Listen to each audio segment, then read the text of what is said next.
So anyway, as I was saying, we'd like to record this, and we will be housing a recording of this on our YouTube channel, and there'll be a link to that on our website. You'll also be getting a link to the recording of this in our follow-up email.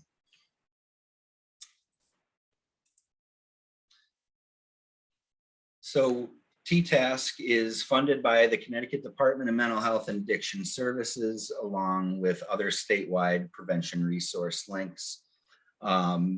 We are charged with prevention workforce development, supporting community coalitions, and providing you with trainings such as you see today. Before I introduce you to our team, I'd just like to let everybody know that you will be receiving 2 hours of continuing education credits for this presentation training event, and that this does satisfy 2 of the 6 required hours for initial CPS, or Certified Prevention Specialist certification. This also satisfies any hours in renewing this certification as well. So I am Ken Plord, and I represent TTASK.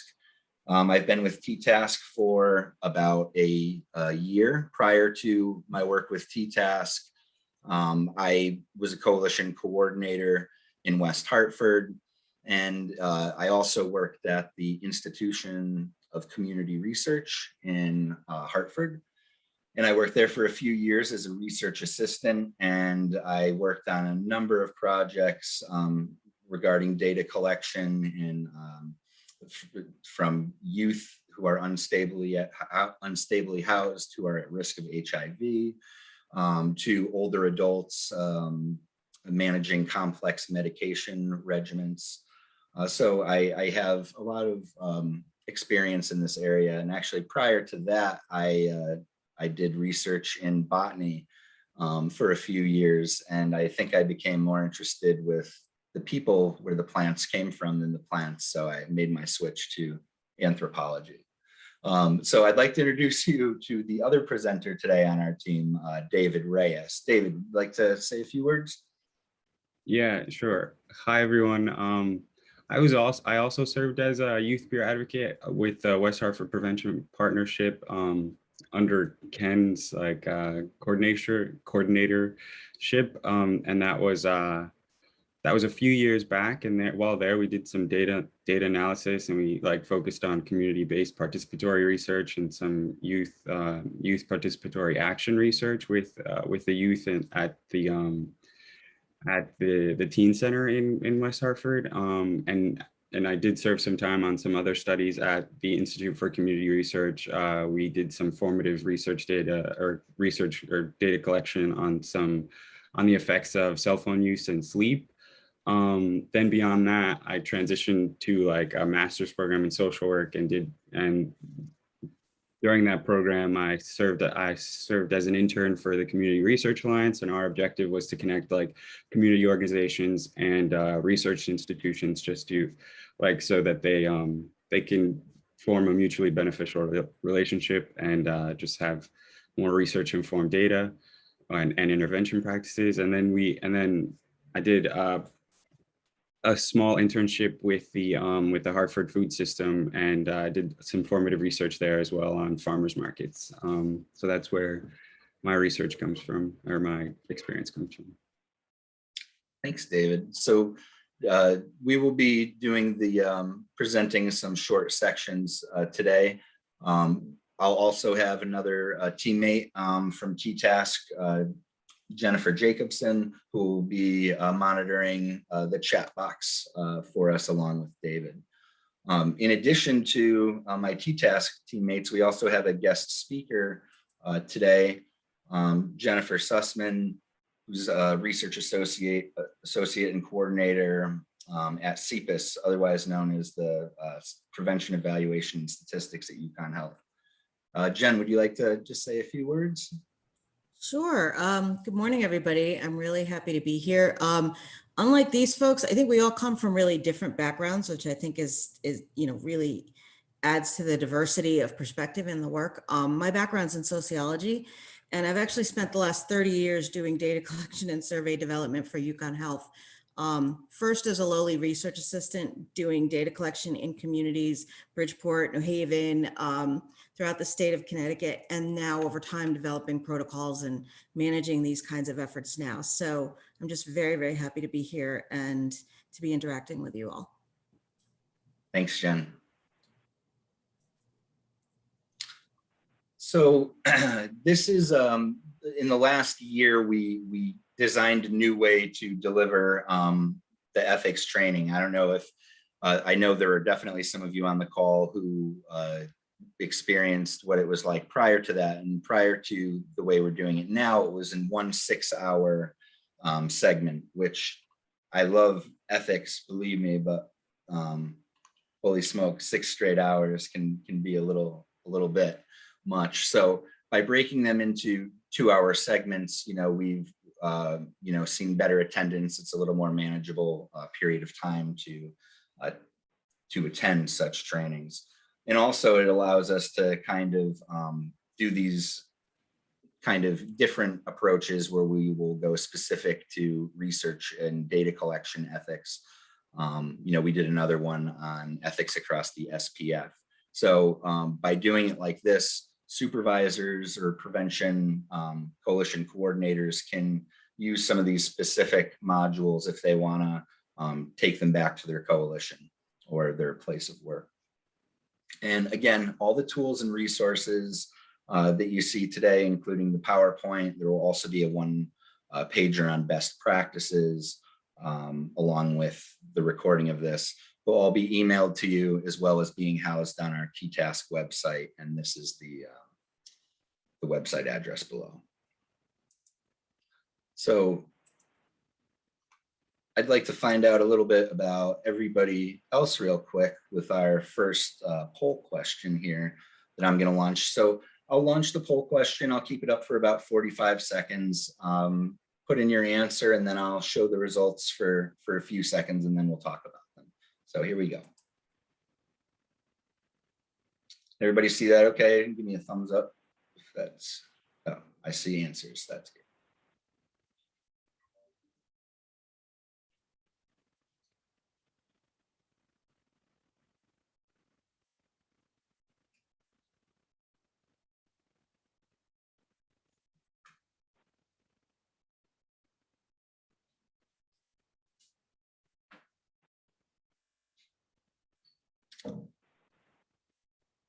All right, let me end. Okay, so let's see. So a bunch of folks in here need it for their CPS. Okay, great. Renewing CPS. So we have a lot of people with their CPS. This is great. Just really enjoy learning about ethics. I love it. And I just saw something in the chat box here. I'm here because of data collection initiatives and diversity, equity, and inclusion. Excellent. All right. Thank you, everybody. Let me close that.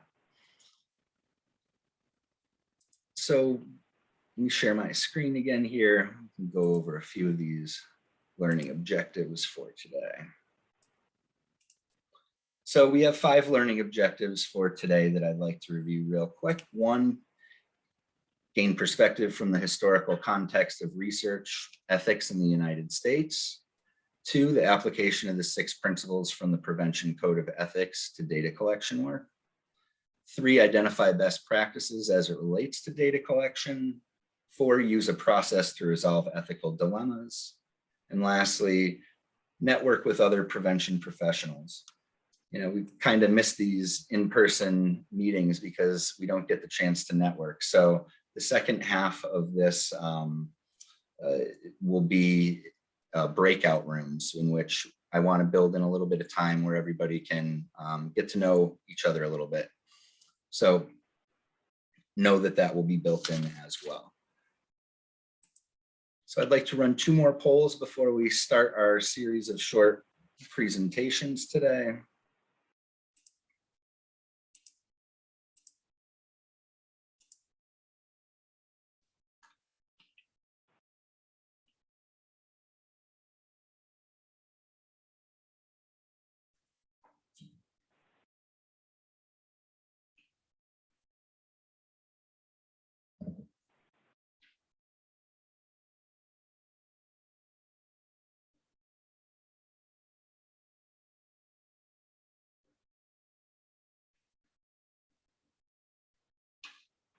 All right. So it looks like we have some people that experience a lot of ethical issues in their work, which is great. It means we have some experts in the room, and some people never, and some rarely. So good, we have a good balance. Hopefully people can learn a few tricks and tactics for when you encounter this. So one last poll here that I'd like to launch.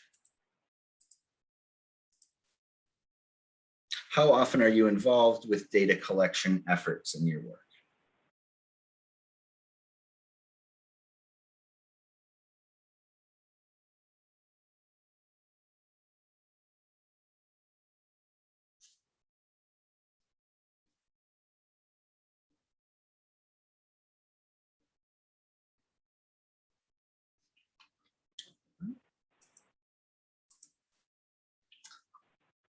Frequently, sometimes. All right, so the majority of folks are very involved with data collection. So excellent. You're in the right place. I hope we all learned something from each other today. So let me move on to the main presentation here.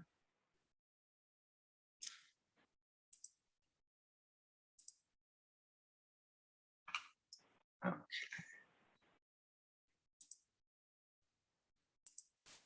So again, I'd just like to give you an outline of what to expect here over the next hour and 45 minutes. We'll go through a series of short presentations, each one roughly 10 minutes long. And then we'll take a short 10-minute self-care break around the halfway point. And then we'll come back and we'll go into our breakout rooms. We have two scenarios that we have for you. And then after we do the breakout rooms, we'll do a short debrief on what our groups decided. And then we'll conclude this training. So before I get going here, does anybody have any questions? Is there anything in the chat box that my teammates see? Nope, not at this time, Ken. Great, thanks, Jen. Sure.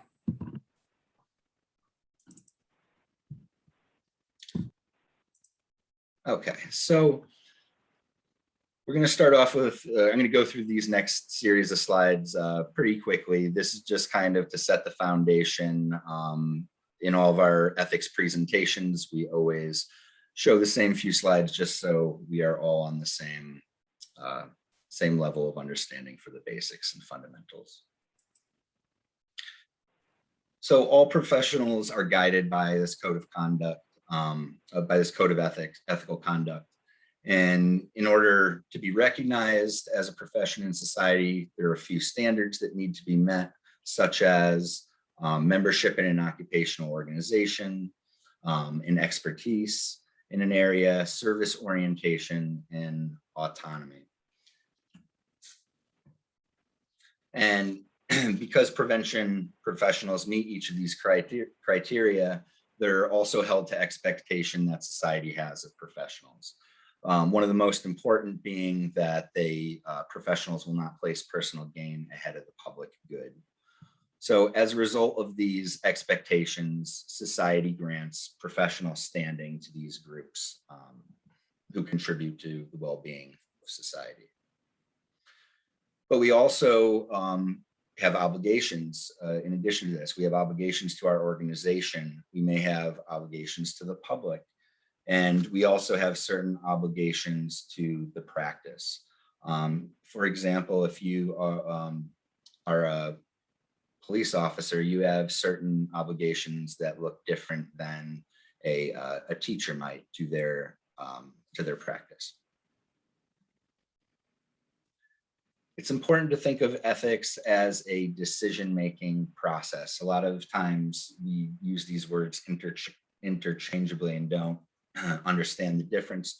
To be clear, morality is the actual content of the right and wrong, whereas we think of ethics as this process of determining right and wrong. And when we see ethics as this decision-making process, it we like to use this decide model for when you encounter these ethical scenarios in your work. It's a pretty intuitive process. I'll just go over it very quick. Define the decision that has to be made, entertain all the options, weigh each option, select a decision, design and implement a plan, and then, of course, evaluate your results.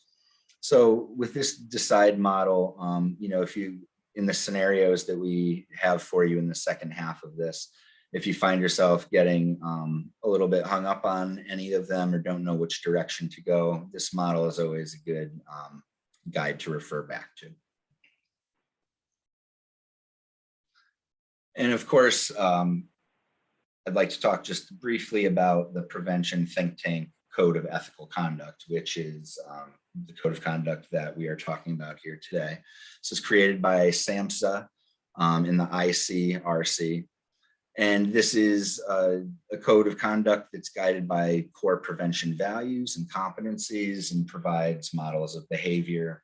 And it kind of sets and recognizes our responsibilities that we have to the field. And of course, this promotes trust from all of the people that we serve. So within that ethical code of conduct, it's broken down into 6 main principles or domains. And we have other trainings that are devoted just to these 6 pillars, but we're not doing that today, but I'll go over them real briefly. 1, non-discrimination, the understanding that prevention professionals should broaden their understanding of cultural and individual differences and therefore implement affirming practices. Competence, it's expected that we gain mastery in our prevention specialty, whichever field that may be, and commit to continual learning and professional development. And most importantly, know your limitations.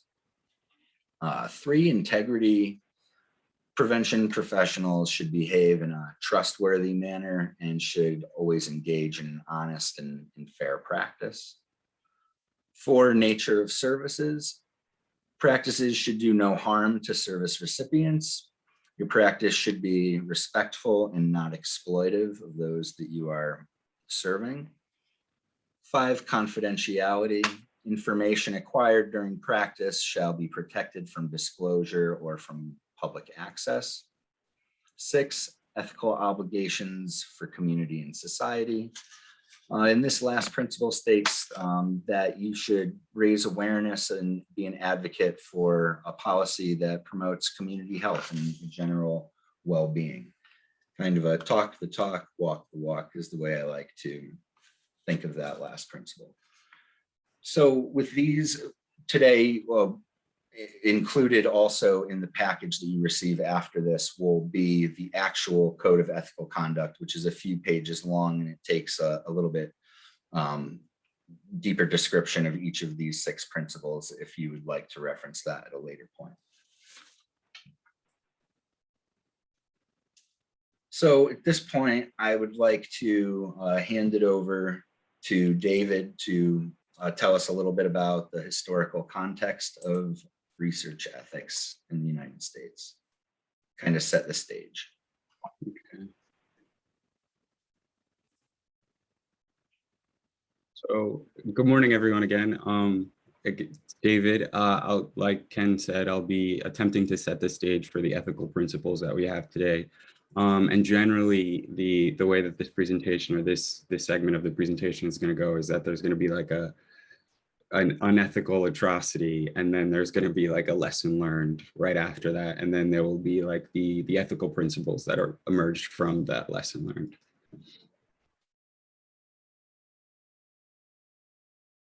So first, we'll start with the Nuremberg trials against the German doctors. Following World War II, leading Nazi doctors were brought to justice before the International Military Tribunal at Nuremberg. 23 doctors were charged with war crimes and crimes against humanity. The Nuremberg trial of the doctors revealed evidence of sadistic human experiments conducted at several of the Nazi concentration camps. There were a series of trials for the war crimes of the Nazi physicians who participated in the Nazi program to euthanize persons. The Nazi physicians performed brutal experiments on helpless concentration camp inmates. The torturous experiments included persons being forced to become subjects in very dangerous studies against their will. So that's like lacking informed consent. Nearly all subjects enduring incredible suffering, mutilation, and indescribable pain. So that's like minimizing the risk and the benefits, but this is something that we'll get later on too.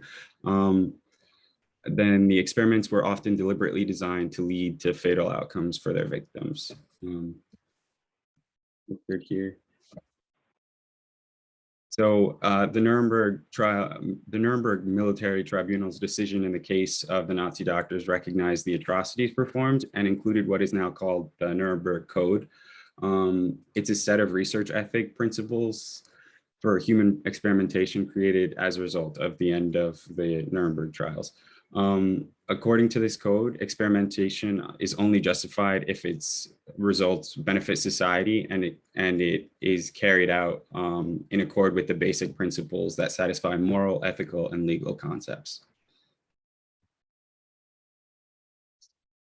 And some of the more salient principles that emerged from the Nuremberg Code, because in total it's a 10-point statement outlining what is permissible when experimenting on human subjects, are voluntary consent, which is listed here in detail, ensuring that there are fruitful results for the good of society.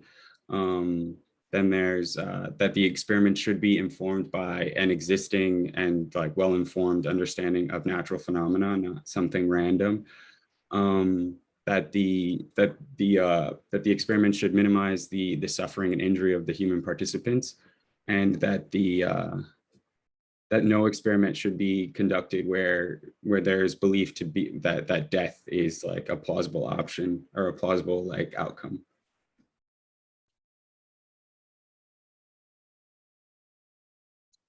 Then the next unethical occurrence that we're going to go through is one that actually occurred in the United States. It doesn't just happen internationally. It's called the study of untreated syphilis in the Negro male. It was conducted by the U.S. Public Health Service, working with the Tuskegee Institute, which recruited hundreds of rural Black men in 1932. The study began with 600 Black men, 300, almost 400 with syphilis, 201 who did not have the disease. The study offered treatment for bad blood as the locals deemed it. And that was described anemia. It could have described syphilis and I think another ailment. And what they offered in exchange for participating in the study was free medical exams, free meals, and burial insurance. So that was like the incentive to participate in the study. In 1942, the study was still ongoing, and the penicillin treatment became widely available, but was not offered to the participants. So they were put in harm's way intentionally just to study the progression of the disease. Then in 1970, and the study, the news didn't break till 1972, so 40 years later, when the Associated Press uncovered it and just publicized this ethical atrocity or unethical atrocity. And the study did come to an end shortly after then, and the affected families slowly received compensatory health services, but I think that there are only 9 living individuals that are still receiving services right now. The resultant public outrage, the next slide, I believe. Yeah, the resultant public outrage led to the passage of the National Research Act of 1974 and the establishment of the National Commission for the Protection of Human Subjects of Biomedical and Behavioral Research, which was charged with identifying the basic ethical principles that should be adhered to while conducting research with human subjects. In 1978, the commission published the ethical principles and guidelines for the protection of human subjects of research, and that's what's pictured here, and also known as the Belmont Report. The Belmont Report identified 3 fundamental ethical principles for all human subjects research, and that's respect for persons, beneficence, and justice. And we'll go through a little deeper just So in terms of respect for persons, as listed here, research subjects must be treated as autonomous agents. They should be able to give voluntary informed consent, and everything should be disclosed to them in terms of like what the risk associated with participating in the study. Research subjects with diminished autonomy must be given extra protection. So just be mindful of people with diminished autonomy. And that could be youth, that could be elderly individuals, that could be the mentally ill, and anything like that.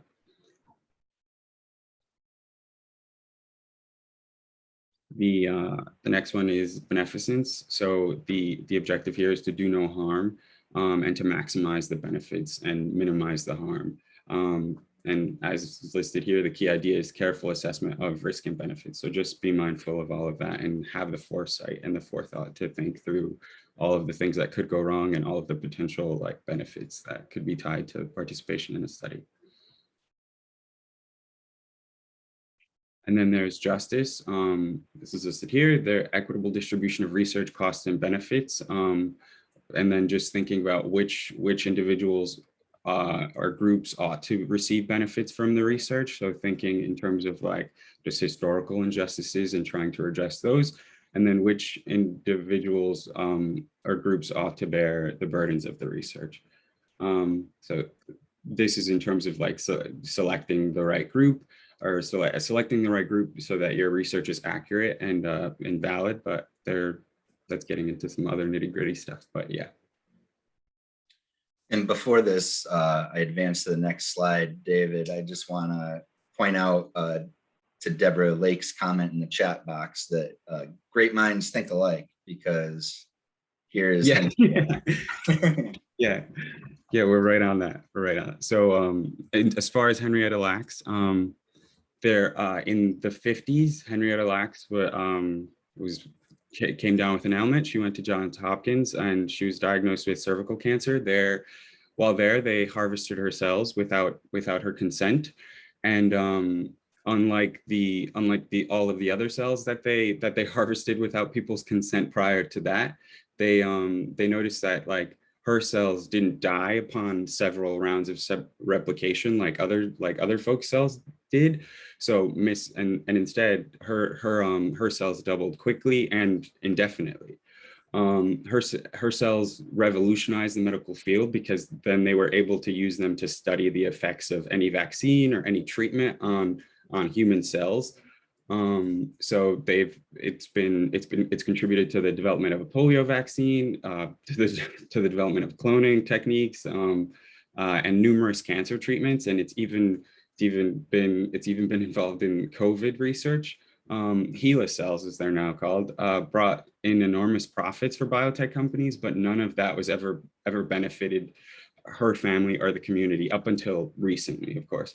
And even now, it's just trickling into like what her family should be actually profiting from, or what the community that she came from should have received in profit. She died in 1951, and it wasn't until 1971 that her family even became aware that her cells existed and were being used to for the medical field to flourish. And not until recently that they were granted any real say as to how the researchers used her cells. So now they're in Johns Hopkins University's outreach section. So they're incorporated in the dissemination of research and in the dissemination of grants and whatnot, but they're still not receiving tons of benefits from what the money that they made on her cells. And then there is like a nice tie-in with COVID. Some of the historical reference points that might have deterred people from, especially Black Americans, from taking the COVID vaccine is just what has happened with the Tuskegee study, where there was lack of informed consent.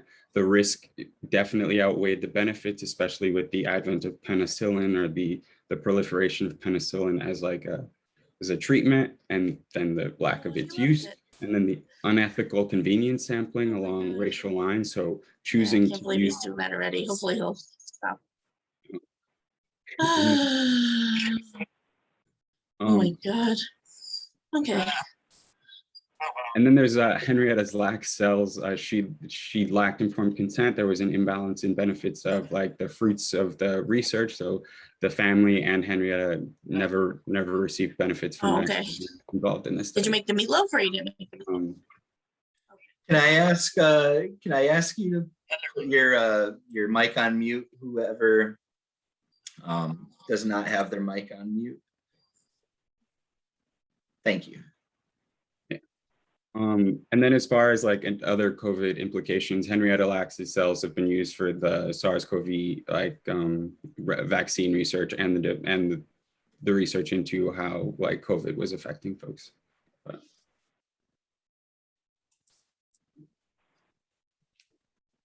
All right, thank you, David. Does anybody have any questions for David about the historical context? I don't have anything in the chat room, Ken or David. Okay, great. Thanks, Jen.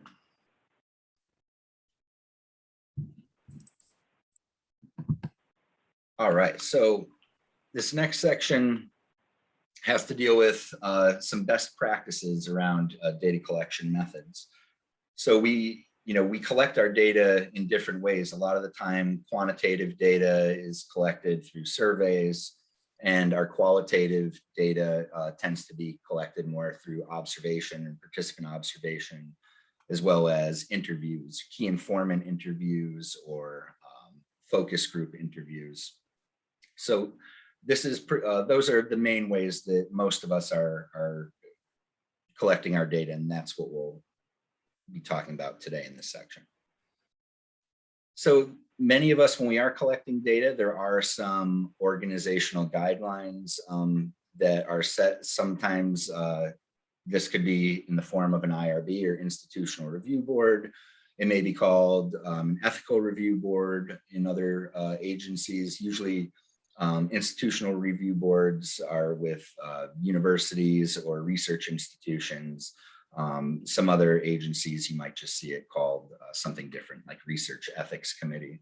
The main point of these committees being to review any potentially harmful questions, basically just to protect all of the research participants in the study from the researchers' questions and methods that they might want to try and recruit and things like that.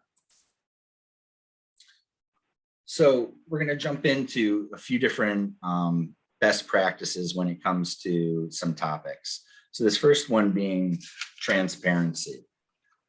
Now, when you're collecting your data, it's first and foremost, it's important. Let them know who you are, where you're from, and why you're collecting the data, and how the data is going to be used.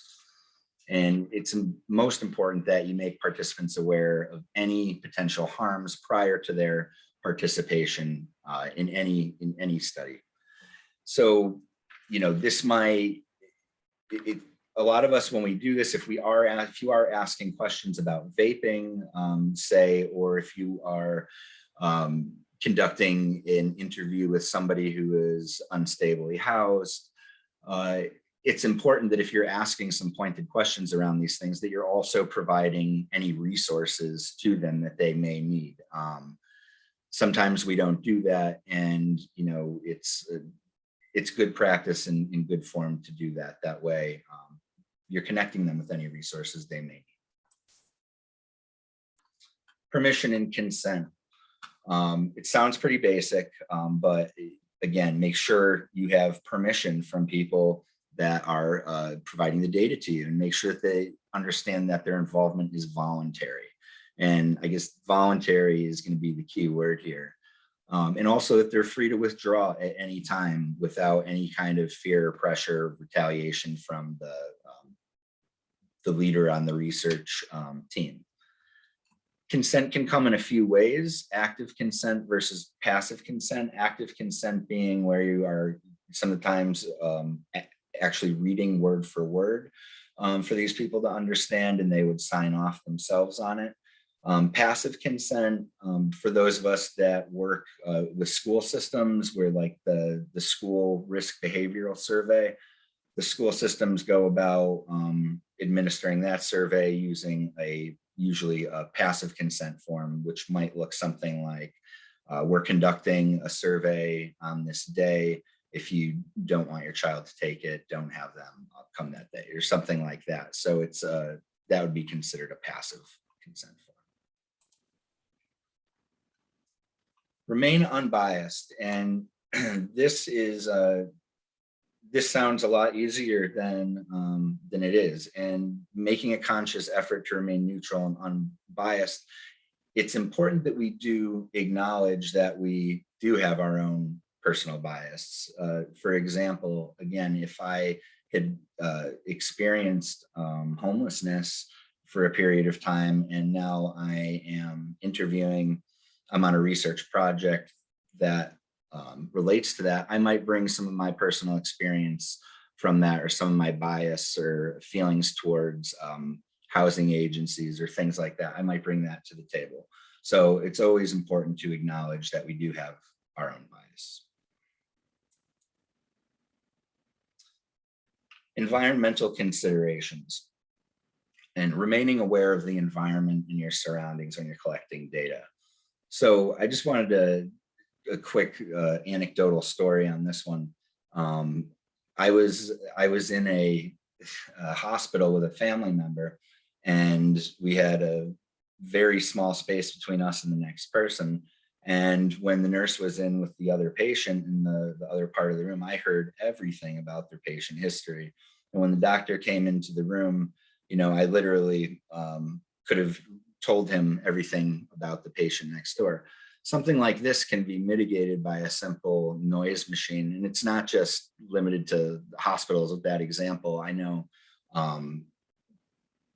in certain other places where I've worked before, the walls just being very thin in the office, and someone talking to or conducting an interview in the next room, you know, you could hear it. And it's important to speak up if this happens in your office place, because oftentimes people are unaware about this. And like I said, it could be mitigated by, you know, a simple $10 noise machine. I'd also like to say one more thing about environmental considerations. Another example where environment would come into play. Imagine that you are going into older adult housing, and you are recruiting to talk to older adults about who may be diabetic or something like that, or who may be taking certain medications. If you're advertising that on the public kind of board, and you're conducting your follow-up meetings in a public room, you know, other people that live in that environment may see people, and you might be researching a topic that is, you know, a stigmatized topic. And this might create some problems with this participant's living environment, feeling stigmatized by others that live there. So just paying close attention to and being attuned to things like that to protect the privacy of those that you are working with. And that example also, you know, speaks to confidentiality. And most of the time when we're collecting data, it's with the working assumption that this information will be kept confidential, and the findings will be, you know, anonymous or presented in an anonymous way. However, certain situations do require you to break this understanding of confidentiality. Some, depending on, you know, your field of work or your work in prevention, you may be a mandated reporter. It's important to let the participant know that you are a mandated reporter, and that you will have to break confidentiality, and exactly when and you would have to, for what instances you would have to break confidentiality. Just be upfront with your participant. Protecting the data.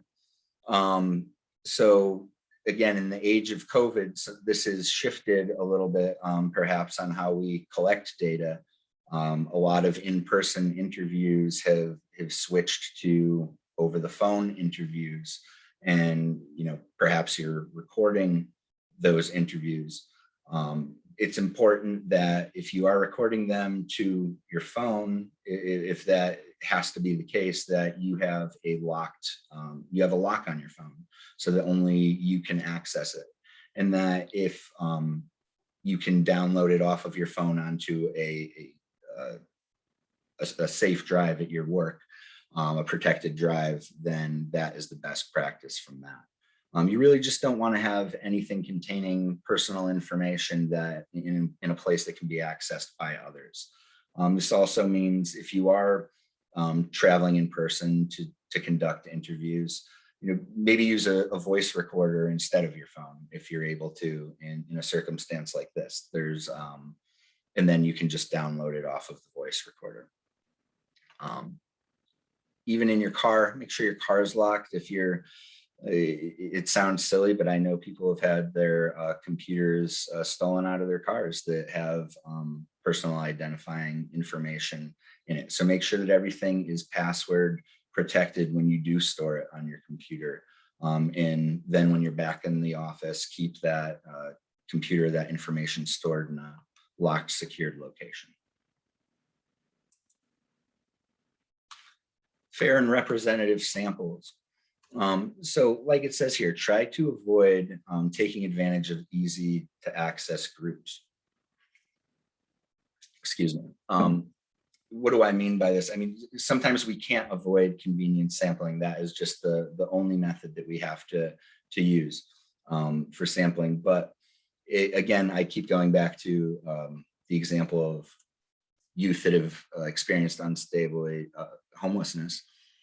If you go to service centers to find these drop-in centers to find these individuals that you would like to interview that may be experiencing homelessness, you're only going to get those participants that are connected to services. There is, a large hidden population that are not connected to services. Therefore, they go undetected through convenience sampling data or methods of collecting data. So in that case, you might want to use like a respondent-driven sampling, RDS method, where the participants themselves actually refer others within their network to the study.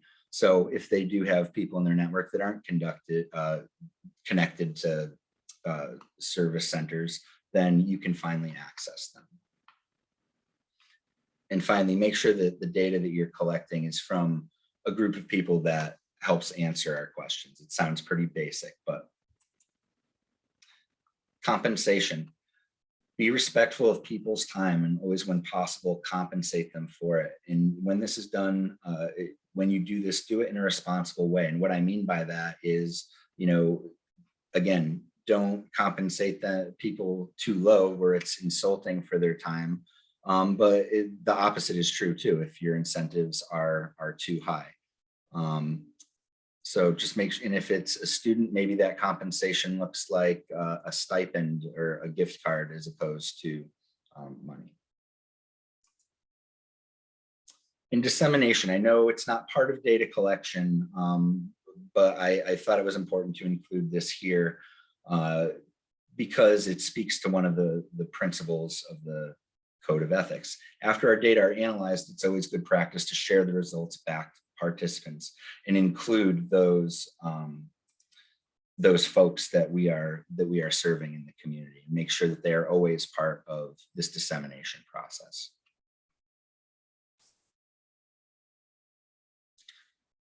Does anybody have any questions on the best practice section before we move ahead to Jennifer Sussman?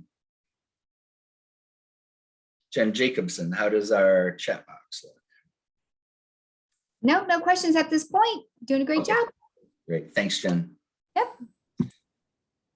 All right, so I'm just gonna pull up a different screen here. Bear with me just one moment.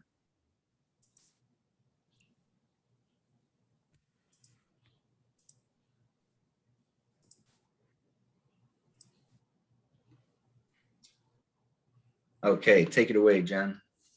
All right, thank you, Ken, and thank you, TTask team. So CPAS again, as Ken mentioned to you, is the Demas Center for Prevention, Evaluation, and Statistics at UConn Health. So we are CPIS. And for those of you who don't know, we are a Demas funded resource link like TTask. And we're funded to support data and evaluation needs of the prevention and public health infrastructure in Connecticut. So from community partners up to the state level, that is our role. As CPIS, one of our charges is to support data collection and inform survey implementation in the state. This and other work involves, for us at UConn, navigating UConn Health's institutional review board and considering seriously the human subjects impacts on our efforts at every step. Now, a lot of what we do is actually does not need to go through institutional review board approval because it's not considered research. It's considered performance evaluation. It's considered improvement or filling data gaps for the state. So we're not conducting research. We're not looking to reproduce results. So in some ways that makes it easier for us, and in other ways it makes it a little bit harder because we need to internalize these concerns, without an IRB checking our progress or without a framework to report back. So, but that said, we take very seriously human subjects concern. And I can say we've pretty much applied each of these best practices for every data collection effort that we've done. I've been asked to spend a few minutes sharing some experiences that highlight ethical concerns and best practices in data collection. For that, I've chosen two recent examples that highlight utilization of best practices, the ones that Ken just presented, and address ethical concerns in data collection. So I could speak at length on each of those best practices as they apply to both of these data collection initiatives, but I'm going to focus on a couple in the interest of time and kind of hone in on them. Although I will say that these concerns are very much intertwined. They're very much connected to each other. So when we talk about confidentiality, that applies when we're talking about compensation. When we're looking at environment, we're also talking about transparency, et cetera. So there are lots of ways that these sort of fit together. They're definitely not compartmentalized in our work. So, but if you'd like to hear more about how we applied any of these best practices, feel free to be in touch with me because this is kind of one of my favorite topics, honestly. So Ken, you can move to the next slide. This is I just wanted to lay out these best practices so that they're all kind of fresh in your mind from the presentation. And like I said, I will be focusing on a few of these. So Ken, you can move on. So the Young Adults Statewide Survey. This was a two-phase online social media driven survey of Connecticut's young adults to assess behavioral health of this high-risk population and fill a gap in data in the state. So phase one, I'm not going to talk about, but phase two occurred from late 2019 through the middle of 2020. So it actually crossed over the, kind of when the COVID pandemic came on the scene, which is another issue that we could talk about at length. But this was an online social media driven survey that utilized promoted or paid Facebook ads. We yielded 1,257 respondents representing 149 towns, so 88% of the towns in the state. So the challenge of this survey really was the small online footprint that was required. And what I mean by this is it was a one point in time contact via Facebook, via social media and Instagram and Twitter for a very short period of time, under 15 minutes. It was completely automated or virtual. It was ad driven. And in all of that, the use of text and word content was extremely limited. And as a purely online ad-driven survey was completely new ground for us. It was a bigger challenge. And one of our challenges with the ads was to make them eye-catching without being coercive and provide information for informed consent in a very limited space. So as you can see, there are a couple of different best practices that kind of link together in this. So, but in reality, this affected everything from our ability to provide transparency, to obtain informed consent, to provide compensation, and even ensure confidentiality in all of those processes. So to achieve transparency and ensure informed consent, what we did was we embedded a brief description of the survey, its voluntary nature, the fact that it was minimal risk, a little bit about safeguards, and a consent statement in the entryway to the link to the survey, and then in the beginning of the survey, with a contact email that was really important because it included the background information for CPIS, for DEMIS, who to contact for report of results, for questions, or for more information. And this was kind of imperative to making sure that these young adults had access to the information they needed to make an informed decision. And then by opting in at these 2 points in time, respondents were consenting to participate in the survey. The voluntary nature of the survey was then reiterated at several points in the survey, pretty much every time we switched topics. Now, to understand, this was a behavioral health survey, so we were asking questions about mental health, suicide, substance misuse, gambling, and there was also an open-ended section where young adults were asked to share their thoughts on these things. At that point in the open-ended section, there was also a question that allowed them to provide or refuse consent for us to use their unattributed verbal responses. And about 40% of young adults allowed us to use the responses, when we reported out. So, and these added color and put a face on the results, but they were not attributed to individual respondents. To ensure confidentiality, we did not collect any personal identifying information beyond demographics, age, and town. And what that meant is that we needed to be creative in compensating participants. So what we did in this is provided an external survey link where respondents who wanted to be entered in a drawing for an electronic gift card to provide their first name or a chosen first name and their personal email or a chosen email. And that was all they provided. And when we did the drawing, we contacted the email, told them that they won. They got back to us to confirm that the email was valid, and we sent out the gift card. And not at any point in time did we know who the respondents were. That information was never linked back to the survey results, and that provided another level of confidentiality. Since respondents were anonymous, we used and continue to use our Facebook page, the visibility of which was bolstered by phase 1, to disseminate the results back to the target population. And that was how we ensured that the results got back to respondents.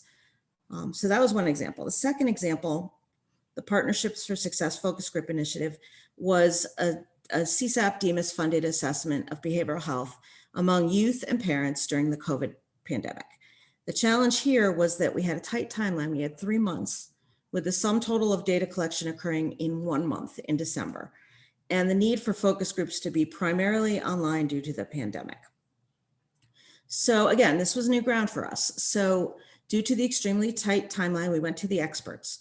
We employed local evaluators who utilize the relationships with communities they work with and community partners to facilitate focus groups in those communities, because we frankly did not have time to canvass communities across the state. Now, any of you who know about sampling know that this is technically a sample of convenience, honestly, that could or could not be representative of the state. So what our team did was we selected communities within that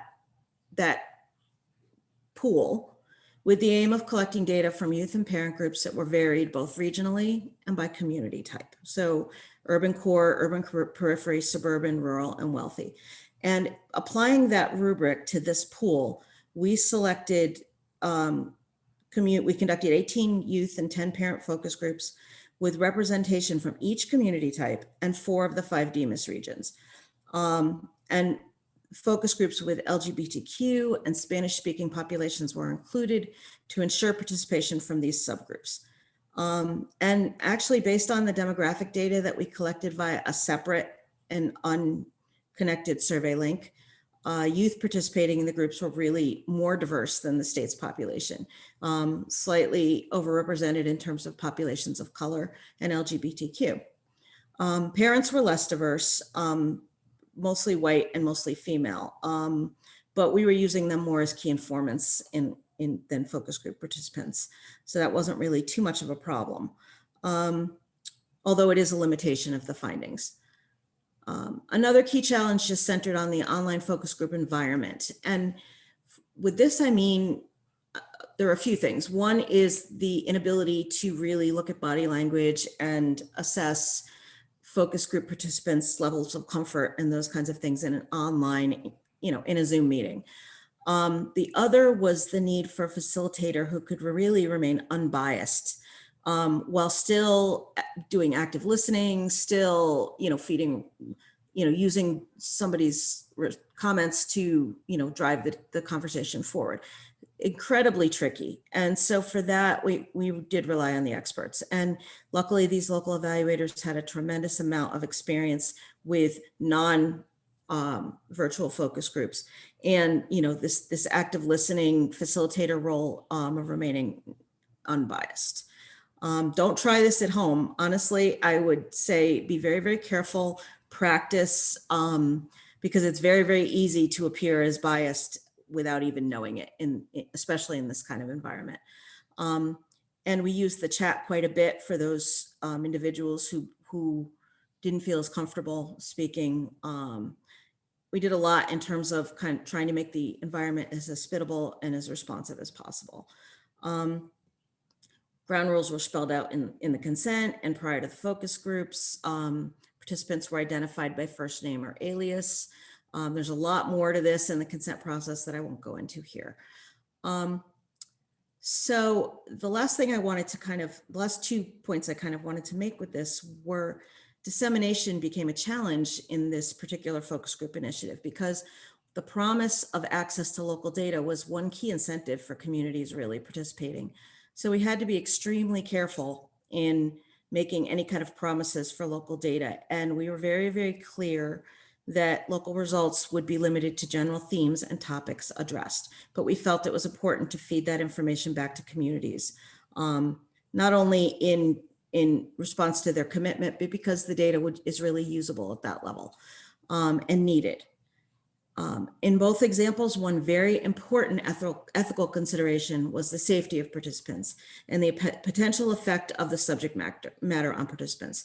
There are really only 2 real risks in this type of data collection in both examples, and that's breach of confidentiality and the effects of sensitive questions on participants. So to address this, especially given their relative anonymity in an online setting, we provided a list of resources, virtual, including links for mental health, substance misuse, specific and general, state, local, where we could, and also provided those lists to the community partners that helped us facilitate these focus groups. So all that being said, very, very quickly in a short period of time, what you can take away from that is that constraints are always, always present and conditions are rarely, if ever, perfect. We don't do clinical trials here. We do community-based research or community-based evaluation and data collection, needs assessment. And so we need to do our best and internalize ethical considerations and apply them because they won't, you may or may not have a body that will help you navigate that. And I think that's all I have for now. Thank you very much.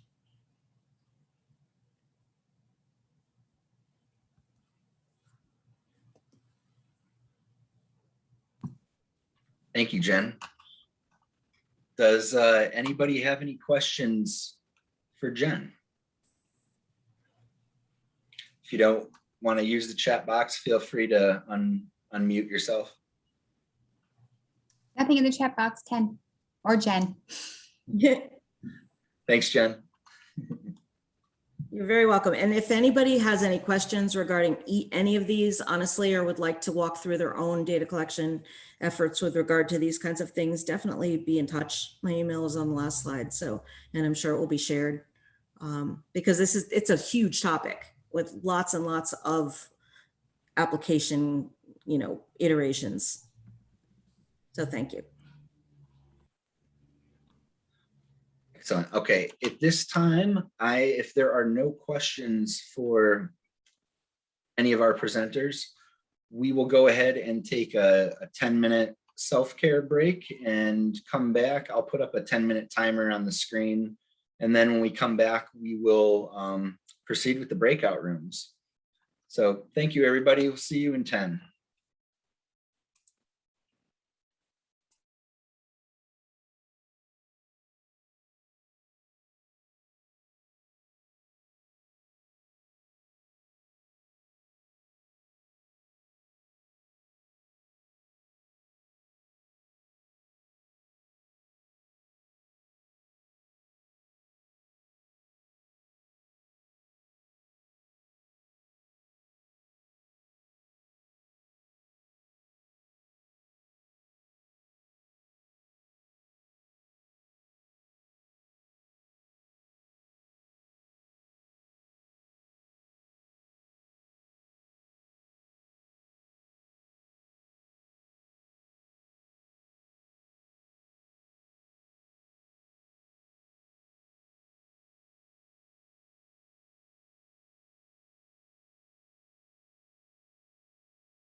All right, welcome back, everybody, to the second half of today's training.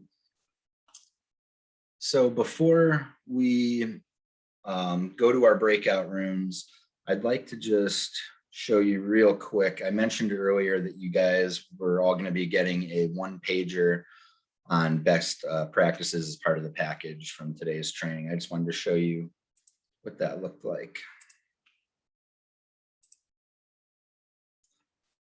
So we kind of boiled down all the best practices that were mentioned today into a very condensed form and put on this one pager. So you can use it as a reference point in your work. So before we go to our breakout rooms, I am going to read us our first scenario.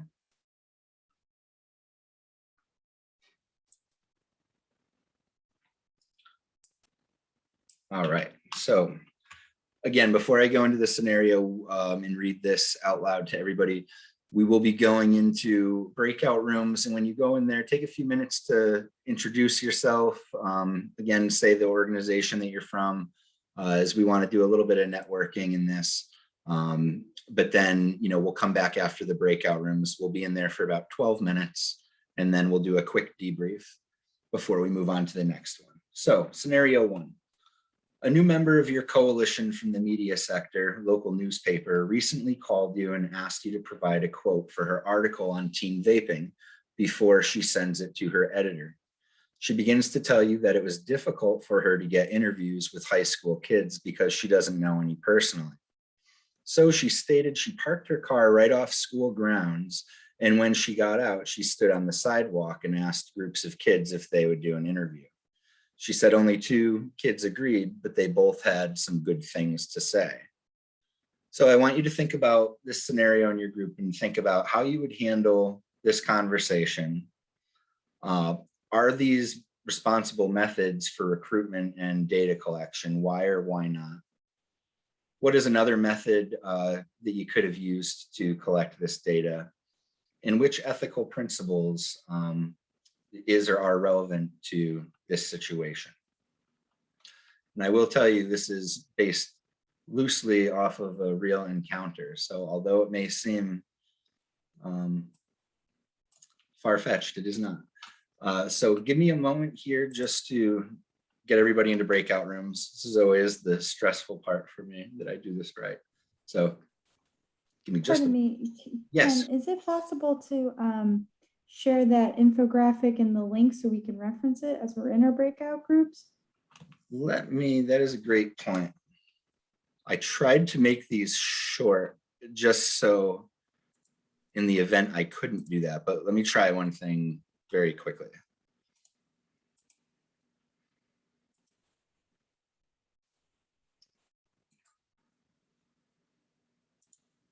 Cue some elevator music while I try to do this.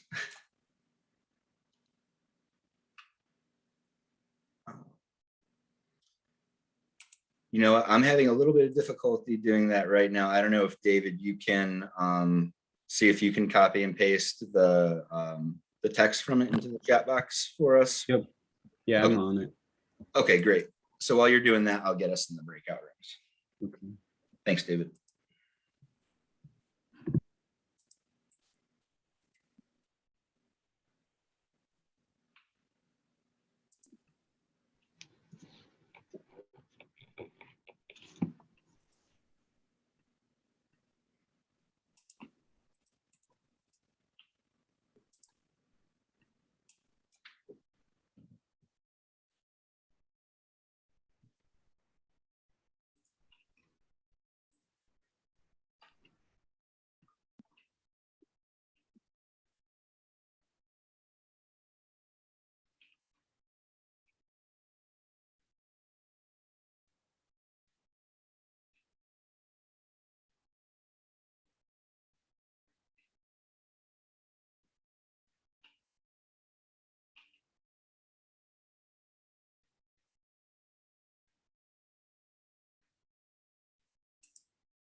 Hello.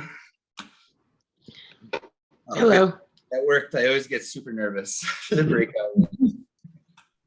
I'll probably be floating around after a few minutes in this room, but I just wanted to make sure that all the rooms have a scenario that they can see.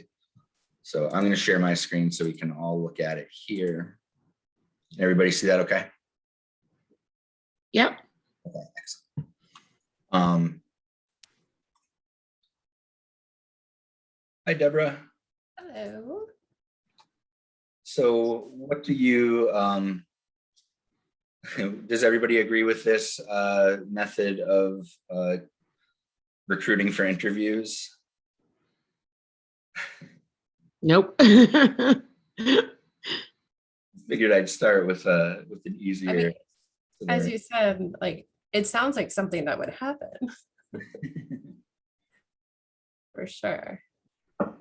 Yeah, and I don't know, it just like, it sounds icky, it feels icky when you read the scenario, and it's been like my experience that even if like you can't exactly pinpoint at that moment, like what's doing it, it's like go with your gut on it, and like, yeah, this one just has that written all over it.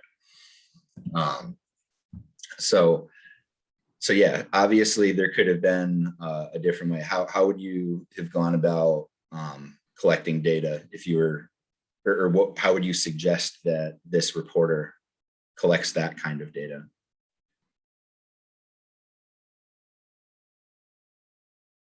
Oh, I can speak because I work in the school system. And we would have to say you have to go through the channels, you know, she can contact the school. There is a proper communication department that we have here. I work for Craig Magnet Schools. So we have a process for consent for, especially when she's near the high school, I believe she's parked near the high school.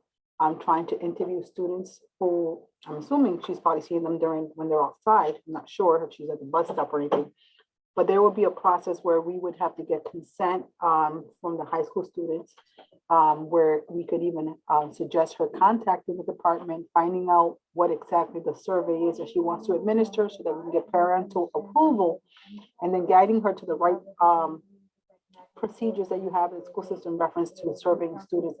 Because if she was serving students at their neighborhood where they live, then that's a whole different process. But if you're near their school, during school hours, then you would have to, you know, give her to go contact the communications department for our interviewing survey process. So there's a whole chain of command and a whole process. Yes. Another thing is, you know, assuming as part of the coalition that maybe we had some high school youth or other youth who were already a part of our group, that, you know, I would assume as being members, you know, if they were already in the group, we would already have permissions or, you know about them, and to encourage her to like contact us earlier in the process to be like, yeah, we can help you, you know, connect with youth that we already know or that are already involved. And so we already have their parents, you know, we already cleared the permissions and things like that. Excellent. Please continue this discussion. I'm just gonna migrate around to a few other rooms and make sure that everybody has this scenario, okay? So see you guys soon. Thanks, Ken. Know